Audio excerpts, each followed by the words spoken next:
So I've put out, I believe it was 7 areas that generally are the highest points of traffic and are kind of surrounded by multiple uses of, whether it be parks and playgrounds, ball fields, or just general walking in different areas that are limited because of this, the way the roadway is constructed, no sidewalks or such, that bringing those speed limits down.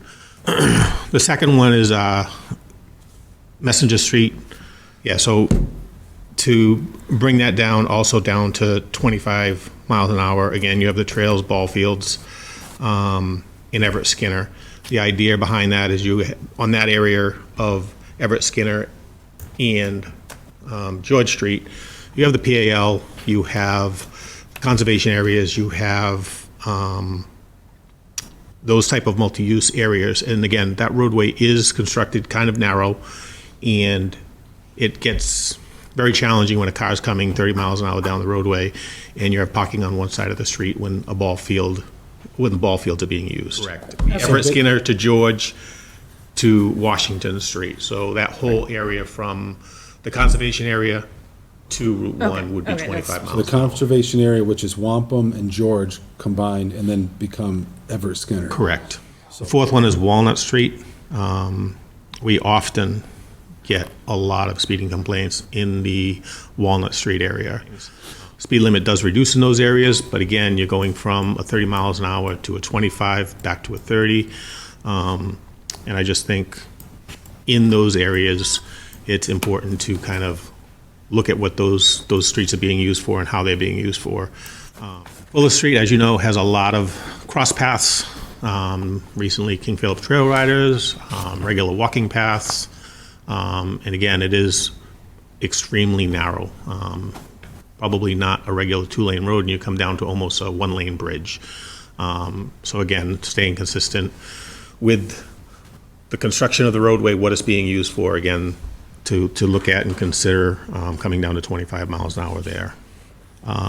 Bugby Street, as you know, was even brought up during town meeting. It becomes extremely difficult going down that roadway because you do have a lot of vehicles parked on either side of the road. Often, and I'll speak about it now, because of congestion in different areas, because of, again, things developing such as even the Rentham outlets, even South Street sees a significant amount of traffic, and what people tend to do is cut through our side streets. Bugby Street ends up being one of those because they try to avoid the Route 1 light in North Attleboro, go from Route 1 down Bugby Street, and then try to beat the light on the other side. So just one of those streets that becomes problematic.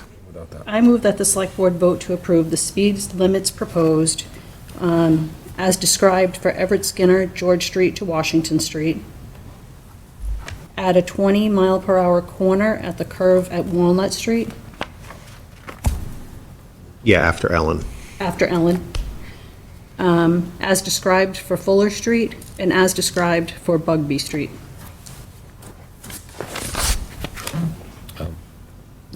Can you just clarify the Everett Skinner, George Street is from Wampum Street to Washington?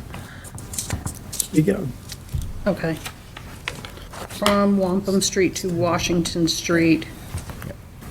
I'll second that. So, yeah, the stretch of Everett Skinner at George Street from Washington to Wampum. Okay. I'll second that motion. Okay, motion and a second.